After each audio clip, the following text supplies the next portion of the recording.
Joining us now from Washington is Pete Davis. He is president of Davis Capital Management.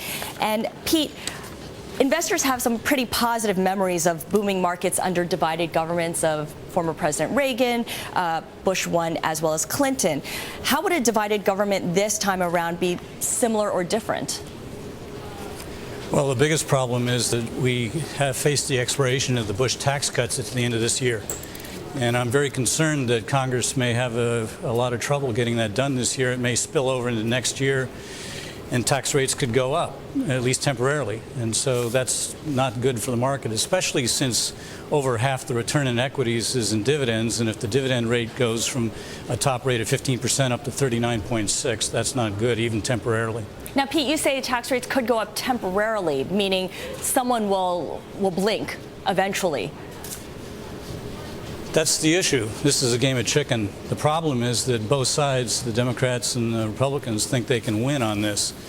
No Democrat wants to vote on the Bush tax cut extension before the election because it would either raise the deficit or it would confer tax reductions on the rich.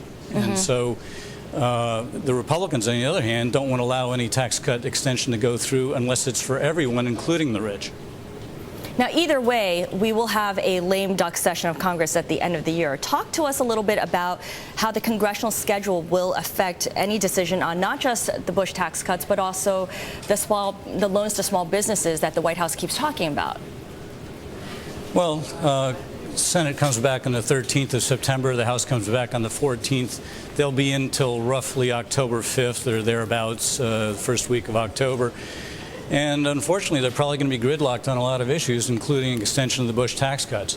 And so then they'll go out for the election. They'll probably come back in November at some point, go back out for Thanksgiving, come back for the first 2 or 3 weeks of December, and we'll see what they can get done.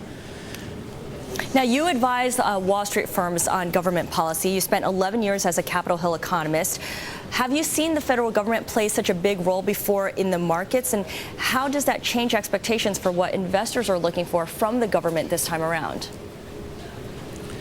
Well, certainly after the financial crisis, the government's more involved in the market than it's ever been since the Depression.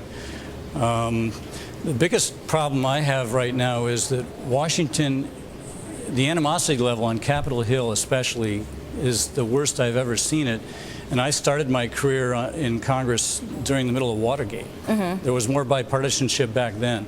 And there's more animosity within each party also, like House Democrats don't get along with Senate Democrats. And so all of this means that it's going to be very difficult to cut a deal like on extending the Bush tax cuts or on deficit reduction or whatever the issue is. Right, basic working together aspect of Congress and of government. Now, you also say that gridlock in Washington can result in aggressive regulators. Can you explain how that works and who might come out ahead in terms of which watchdog we would need to pay the most attention to?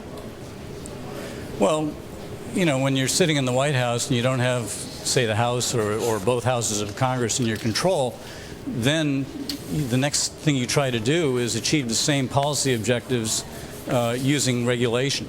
In particular, EPA would have to be at the top of the list. They're in the process of considering some regulations to try and limit carbon emissions of the coal-burning utilities and so on.